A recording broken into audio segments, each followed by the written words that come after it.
Everybody, thanks for meeting me on the SERP competition page here. If you're just starting on this page, go back, maybe check out the page performance page video and see how we got here, where we're starting. That video is over here on the page performance page. Go check it out. This is step 2 of how I use SERPrecon in my workflow of optimizing an SEO page. So the first page was all about our site. This page, SERP competition, tells me about everybody else. And so it's going to show me the entire search result and some metrics about that search result. So if there was an AI overview for this query, again, the query here is slang dictionary, and I'm using my personal site dictionary page, and I ran this in Atlanta, Georgia. But if there was an AI overview, it would show here. There wasn't an AI overview when we looked at the search results, so nothing to show. You can see the intent of the search result is mostly commercial with a little bit of informational for this query. We can use that as we write our copy or give our copywriters and say, hey, like you want commercial titles. That's what Google seems to be rewarding here. And then the copy intent is a little all over the place, but it's mostly commercial. And you can see the differences as you look at the keywords on the sites, but we can keep that in mind as we write our copy here. We can see every site that ranked. We can see what their title tag was and what their URL is. We can see all the details about the site, their overall score. We can see their PageRank, cosine similarity, BM25, their title score, word count, and their spam score. If I wanted to see all the more details here, I can get the keywords for this page extracted with BERT, just like we had on our own page performance page. You can see this page, dictionary, dictionary, dictionary, dictionary, right, shows up a lot. So their content is very semantically relevant for the word dictionary. It is the #1 entity returned.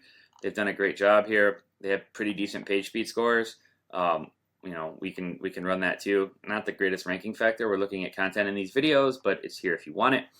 And so we can see that data for every site that we ran here, and see what their keywords are, what their metrics are, and really try to understand what's driving rankings. I'm going to come back to this in a second. Right, and then we can see my page here, and we can see my scores of my site, and we can compare them. Like my PageRank is really low compared to all these sites that are ranking. Right, I need links. That's probably why I'm not ranking. But my cosine similarity is low too. Can I make up for the links with more statistically relevant content?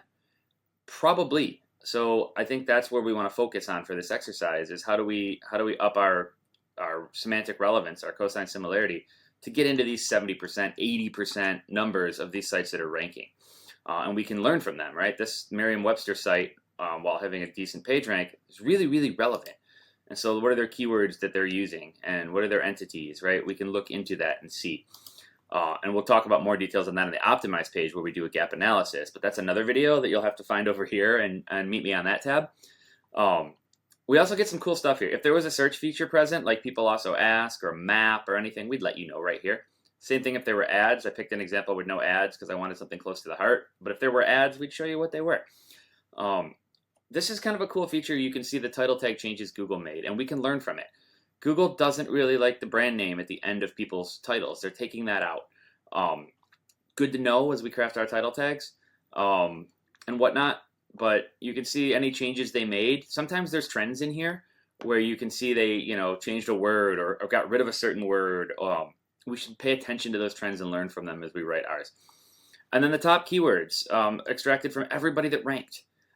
This excludes your own site and just extracts it from everybody that is ranking. And so you can see, okay, well, even though I want to rank for slang dictionary, I need to say slang words, right? 4 of the 10 sites that rank have slang words. Everybody says slang, right? And that makes sense.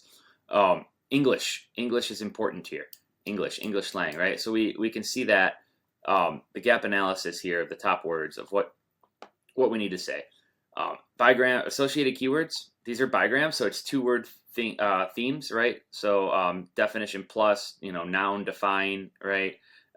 American English, Gen Z. You can see some trends in here that start to show up in this data to use in your copywriting. Related entities in the knowledge graph. You can see here's the other things from Google's knowledge graph, right? Slang dictionary, Oxford English dictionary, right? People are referencing these actual books. And then you can see there are no related questions that showed up in Google here, right? If there were, we would have actually shown it up here in search features, as people also ask, didn't show up. But here's all the related searches that people are doing to this query, and we can use that in our process as well.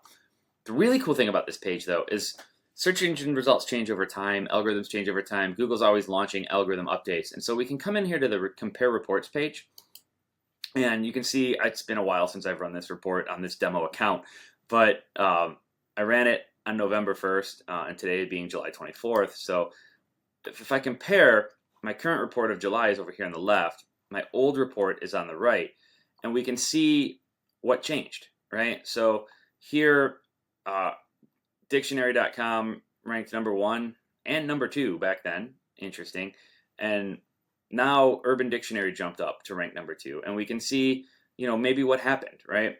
Here's Merriam-Webster. There's a lot of different results. Here's the Oxford Dictionary, online slang, but we can start to see, okay, here's Urban Dictionary back then. Their cosine similarity was 14%, and now it is 67.5%. So what did they do? They made a page that's way more relevant, right? They updated their content. They had 253 words, now they have 273, right? They made a change. Their semantic SEO became more important to them, and now they're ranking on that page because it's more semantically relevant. So you can look at stuff over here and see, what ranks, what didn't rank. And Google used to show more results here. That's an interesting tidbit. There was one more result shown on the first page back then than there is now, probably making more room for AI or whatnot. But you can start to see what matters. What changed the ranking? Is it PageRank related? Did that go up? Made the site go up or down? Is it cosine similarity, right, which is semantic relevance? Is it BM25? Think of that like keyword density, but it's the actual metric search engines use. You can come into this compare report and see what mattered, what changed over the ranking report. And we can run that against any report we've ever run, right? I can go all the way back here to October. And you can see, dictionary.com from October to now, their page rank went way down, right? They went from, their page rank went way down. Their cosine similarity went way up. Their word count went down. They got rid of some content here. Their word count's now 95. It was 298. So you can see some changes were made in the long time since I've run these reports. It's kind of interesting, but that's how we use this page. We glean insights. And then the real powerful stuff is on the Optimize tab over here, which I'm going to show you on the Optimize page. So come meet me on that page and we'll check out that video and show you how we use that tab.